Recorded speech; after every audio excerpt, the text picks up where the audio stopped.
Hey everybody, it's Jill. Welcome back to Trauma Talk. I am super excited today to introduce you to one of my best friends, Megan. I have known her for many years now, and she's going to share with us today the story of her actually reporting her sexual assault when she was 16 and what that process was like, and kind of whether it was worth it or not, and what her thoughts are on that. I didn't want to do anything about it. Not only report it to the legal system, but I didn't want to tell anyone, not my family, or it just didn't make sense to me, because he was part of the church and everybody really respected this man, and my brothers were really close to him, and so it was kind of that cycle of, well, it wasn't really that bad, nothing really happened, and even if I had said something, what other people would think. And then on my 16th birthday, my dad asked me if anything had happened, and I came clean and told him that it had. And so I think I just really wanted to try, I guess, so that maybe he would get another mark on his record or something, somehow make it safer for future girls so people know that he is a predator. Even though I wasn't really so sure myself at the time. Yeah. I just had this kind of instinctual feeling, I guess, that something needed to be done. When you made that decision to go forward and your family did press charges and you pressed charges, were you taken seriously by the police or the sheriff's department? Were you not taken seriously? What was their initial reaction and how did that feel? I guess it kind of varied across the board. I had to talk to a bunch of different people. Okay. Not only initially telling my parents, which they kind of had a weird response at first. I think they just didn't really know how to respond, and that's why there's the initial no reaction. Okay. And then a random police officer showed up at my high school one day and asked me questions in the middle of the day, and it almost all felt like a procedural thing, not like anybody was really there to listen really what happened, or really it was just all procedure. They were just going through the steps and filling out the paperwork, because naturally as a minor they had to take it seriously. And how old were you when the abuse actually occurred? Were you 16? No, I was 15. Okay. And then I reported when I was 16. Okay. And the whole process didn't complete for another year and a half. It was a really long, slow, painful, drawn-out process. Yeah. Now, so you said you had to talk initially to police officers, obviously your family. What did that look like? Was it just a couple conversations, or did you ever have to talk on film? Did you have to talk in court? What did all those steps look like? Yeah, so I think the first person was the police officer that arrived at my school, and he just kind of asked me general questions. I think he was just kind of trying to get a feel of what the case was. Okay. And then a little while after that, we went into the safe passage place. Yeah, because I had to speak to somebody there. And so we showed up, and this woman I'd never met before took me into one of the back rooms and took the mirror off the wall to show me that there was a video camera there and that they were going to be filming our conversation.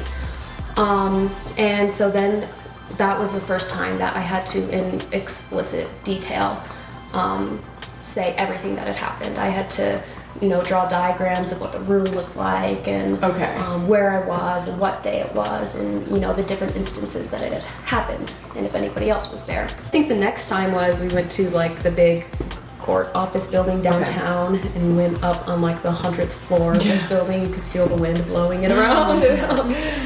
And that was with these two ladies who were kind of preparing me to give my testimony in court. Okay.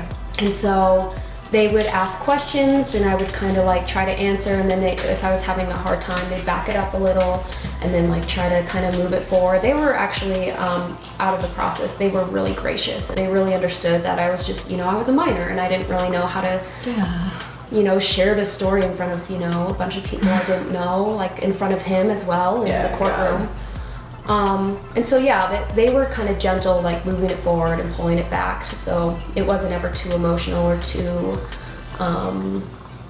not going anywhere at the same time. I also chose to report, and one of the things that surprised me was how detailed I had to be, because I was a pretty like sheltered, homeschooled, conservative girl, and like they make you be very explicit about what happened.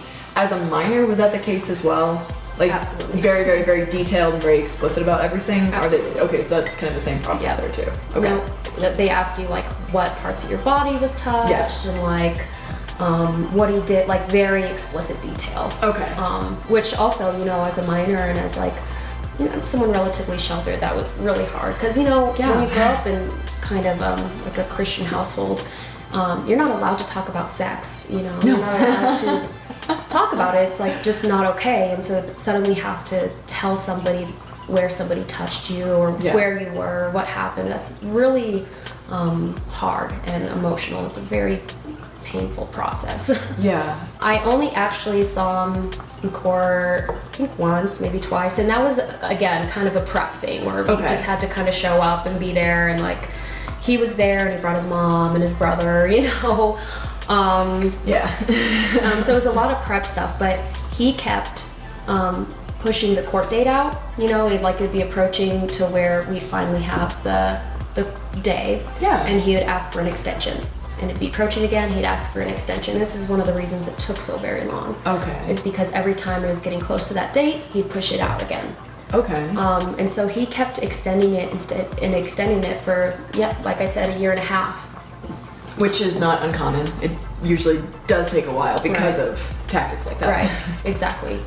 And then finally, after, the 1.5 years, he decided to accept the plea agreement, which basically just gave him an extended probation.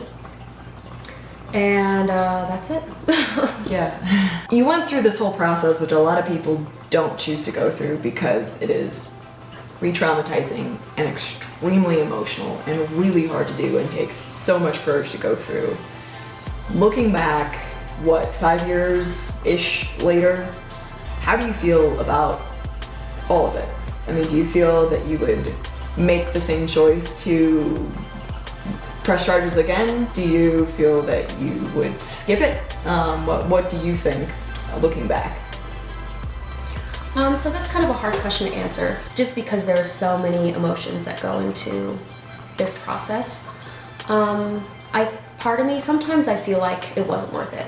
That I put in so much emotional and mental energy to go through this, and I kind of had to relive the trauma, only to get an extended probation, which he was on probation when he assaulted me, so that obviously was not stopping him.